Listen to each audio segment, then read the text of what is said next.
Hello students, स्वागत है आपका बुद्ध ज्ञान एकेडमी में। अगर आज से आपको साइंस का बादशाह बनना है तो ये वीडियो पे अंत तक बने रहें, क्योंकि बहुत सारे विद्यार्थियों का बहुत दौड़ रहता है साइंस में, और साइंस जो है बहुत हार्ड सब्जेक्ट लगता है। लेकिन आज से जो है आपको साइंस बहुत इजी और आसान लगने लगेगा, क्योंकि सरल और आसानी भाषा में आपको हम समझाएंगे। तो आप देखिए यहाँ पे साइंस साइंस है क्या, साइंस आया कहां से? तो साइंस जो है, साइंस का पिता, साइंस का जनक जो है गैलीलियो को कहा जाता है। और जो है साइंस में हम पढ़ते हैं क्या, तो साइंस में जो है प्रकृति में जितने सारे पदार्थ देखते हैं, सजीव निर्जीव, इसी के बारे में स्टडी करते हैं। साइंस का उत्पत्ति जो है कहां से हुआ, तो साइंस की उत्पत्ति जो है लैटिन वर्ड साइंटिया से हुआ। साइंटिया का मीनिंग होता है नॉलेज, यानी कि ज्ञान। और जो है इसका वर्ब देखें तो जानना, ज्ञान और जानना, यानी कि साइंस का मतलब है कि किसी भी पदार्थ के बारे में क्रमबद्ध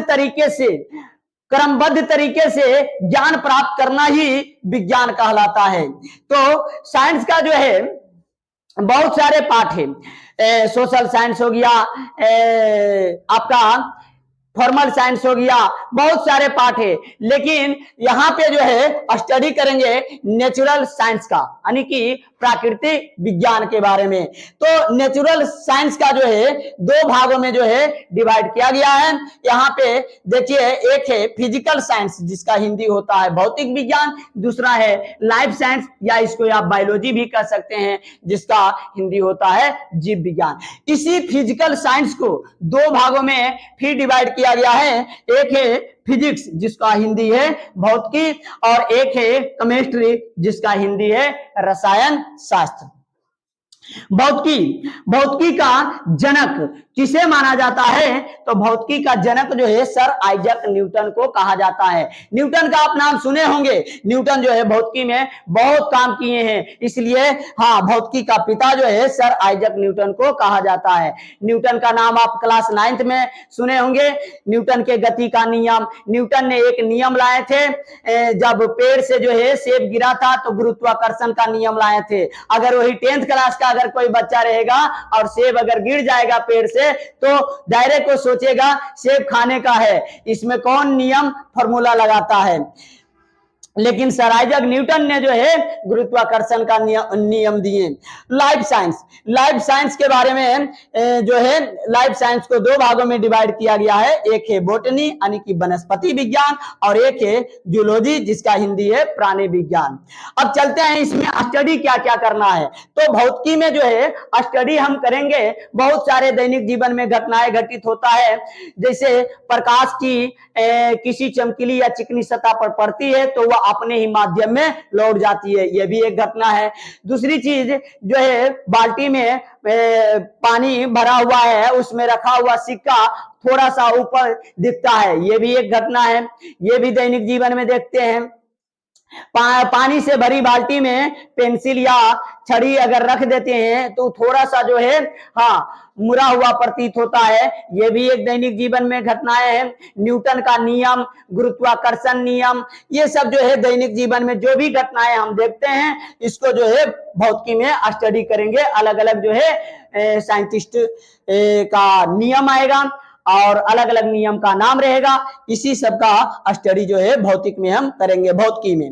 उसके बाद जो है केमिस्ट्री यानी कि रसायन शास्त्र, इसमें जो है हम अलग अलग केमिकलों के बारे में स्टडी करते हैं। यानी कि फिजिकल साइंस जो है ना, फिजिकल साइंस में जो है हम निर्जीव पदार्थों के बारे में स्टडी करते हैं। और लाइफ साइंस बायोलॉजी में यानी कि सजीव पदार्थों के बारे में जो है स्टडी करते हैं। इसका दो भाग है, वनस्पति विज्ञान, तो वनस्पति विज्ञान में जो है पेड़ पौधों के बारे में स्टडी करते हैं। जूलॉजी यानी कि प्राणी विज्ञान, इसमें जो है जीव जंतुओं के बारे में जो है स्टडी करते हैं। तो भौतिकी के जनक आप समझ चुके हैं, जान चुके हैं, सर आइजैक न्यूटन को कहते हैं। और आधुनिक भौतिकी का जनक जो है अल्बर्ट आइंस्टीन है। उम्मीद है, आशा है कि आप जो है यहां तक समझ गए होंगे। और फिर आगे देखेंगे क्लास 10th के भौतिकी स्टार्ट करेंगे। चैप्टर का नाम है प्रकाश का परावर्तन, रिफ्लेक्शन ऑफ लाइट।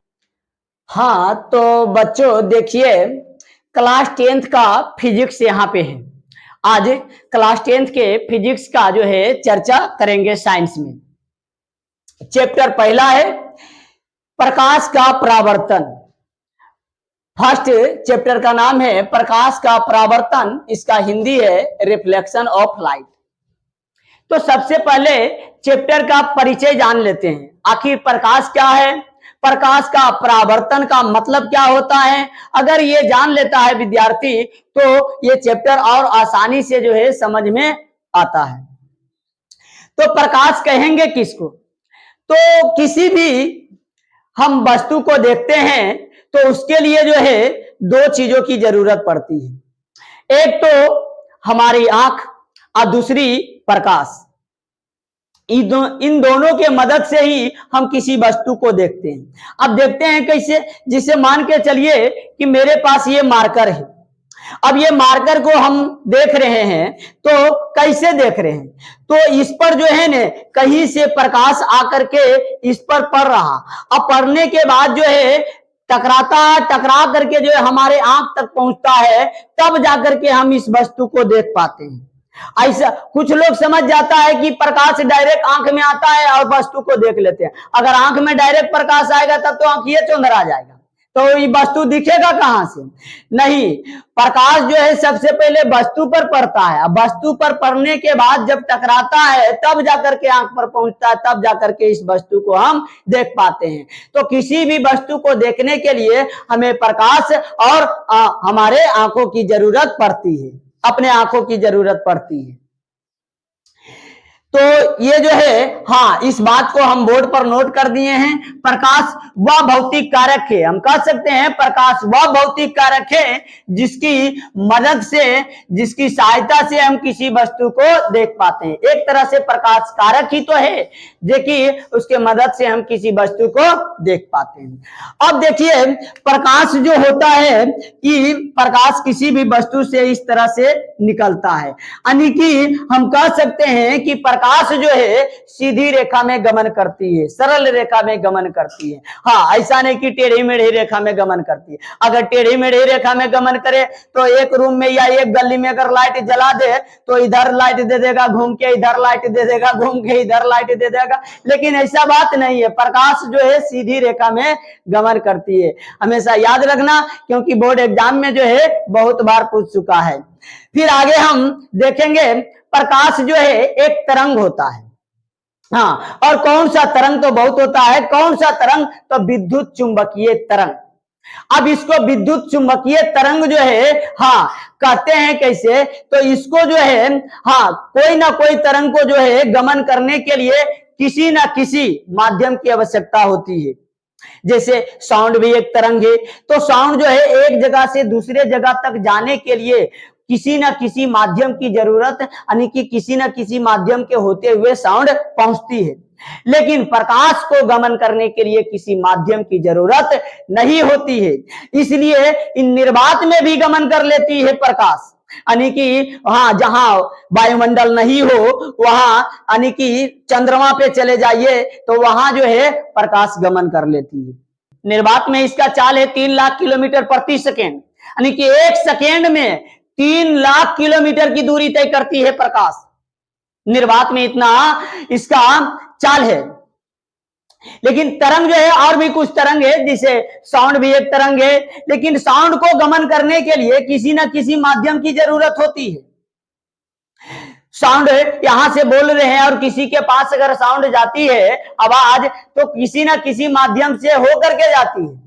अगर वही शून्य में चला जाइए, शून्य में चले जाइए जहां निर्वात है, शून्य चंद्रमा पे वायुमंडल जहां नहीं है वहां पे, तो बोलिएगा तो आवाज जो है ज्यादा दूर तक नहीं जाएगा, क्योंकि वहां जो है कोई तरंग नहीं है।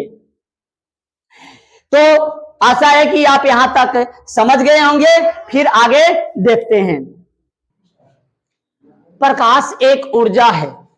अब इसको ऊर्जा हम कैसे कहते हैं, तो देखिए, ऊर्जा संरक्षण सिद्धांत के अनुसार ऊर्जा का ना तो नष्ट किया जा सकता है और ना ही उत्पन्न किया जा सकता है।